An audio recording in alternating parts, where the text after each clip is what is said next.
تکبیر تحریمہ کسے کہتے ہیں؟ نماز کو شروع کرنے کے لیے جو تحریمہ کہی جاتی ہے اللہ اکبر، اسے تکبیر تحریمہ کہتے ہیں۔ اسے تکبیر تحریمہ اس وجہ سے کہتے ہیں کہ یہ بہت ساری حلال چیزوں کو حرام کر دیتی ہے۔ مثلا تکبیر تحریمہ کے کہنے سے پہلے کھانا پینا نمازی کے لیے حلال تھا، لیکن تحریمہ کہنے کے بعد کھانا پینا اس کے لیے حرام ہو گیا۔ اسی طرح تحریمہ کہنے سے پہلے نمازی کے لیے بات چیت کرنا حلال تھا، لیکن تحریمہ کہنے کے بعد نمازی کے لیے بات چیت کرنا حرام ہو گیا۔ تو تکبیر تحریمہ حلال چیزوں کو حرام کر دیتی ہے۔ نمبر 2، تکبیر تحریمہ کا حکم کیا ہے؟ تکبیر تحریمہ شریعت کی نگاہ میں فرض عین ہے۔ تکبیر تحریمہ کے بغیر آدمی نماز میں داخل نہیں ہو سکتا، نماز میں شریک نہیں ہو سکتا۔ کوئی بندہ دوڑتا ہوا آیا اور امام کے پیچھے بغیر تحریمہ کیے ہوئے ہاتھ اٹھا کر نیت باندھ لی صرف، اور تحریمہ نہیں کہا، تو اس صورت میں وہ نماز میں شریک ہی نہیں ہوا، اس کی نماز سٹارٹ ہی نہیں ہوئی۔ جب نماز شروع ہی نہیں ہوئی تو وہ چاہے جتنی رکعتیں ادا کریں، اس کی نماز صحیح نہیں ہوگی، اس کو دوبارہ نماز پڑھنا پڑے گی، اس وجہ سے کہ نماز شروع ہی تکبیر تحریمہ سے ہوتی ہے۔ جب اس نے تکبیر تحریمہ ہی نہیں کہی تو اس کی نماز ہی شروع نہیں ہوئی۔ تو شریعت کی نگاہ میں تکبیر تحریمہ کہنا فرض عین ہے۔ اب تکبیر تحریمہ کے متعلق 4 موٹے موٹے مسائل ہیں۔ نمبر 1، جن نمازوں میں کھڑے ہونا فرض عین ہے ان نمازوں میں کھڑے ہو کر تکبیر تحریمہ کہنا فرض ہے۔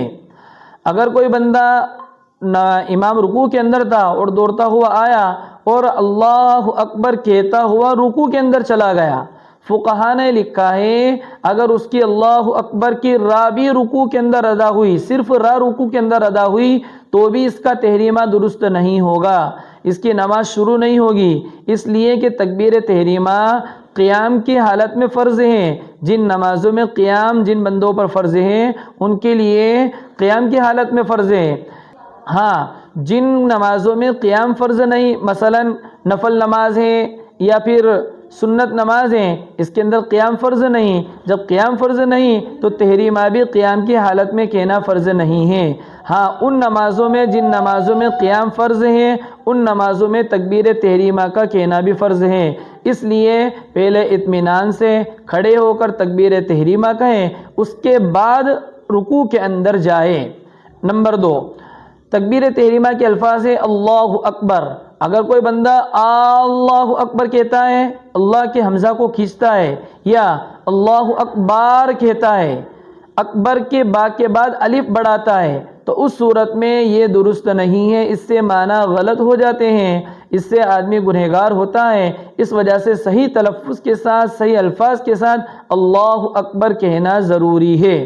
نمبر 3، تکبیر تحریمہ کہنا زبان سے فرض عین ہے۔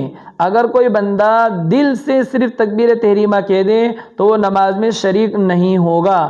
نماز میں شریک ہونے کے لیے زبان سے تلفظ ادا کرنا تحریمہ کا ضروری ہے، جبھی اس کی یہ تکبیر تحریمہ کہلائے گی۔ لہذا اگر کوئی دل سے کہتا ہے تو اس کا دل سے کہنا درست نہیں ہوگا۔ نمبر 4، تکبیر تحریمہ امام کی تکبیر کے بعد ہو۔ اگر مقتدی ہے اور امام کی تکبیر سے پہلے اگر اس نے تکبیر تحریمہ کہہ لی تو اس صورت میں اس کی تکبیر درست نہیں ہوگی، لہذا امام کی تکبیر کے بعد تکبیر تحریمہ کہنا چاہیے۔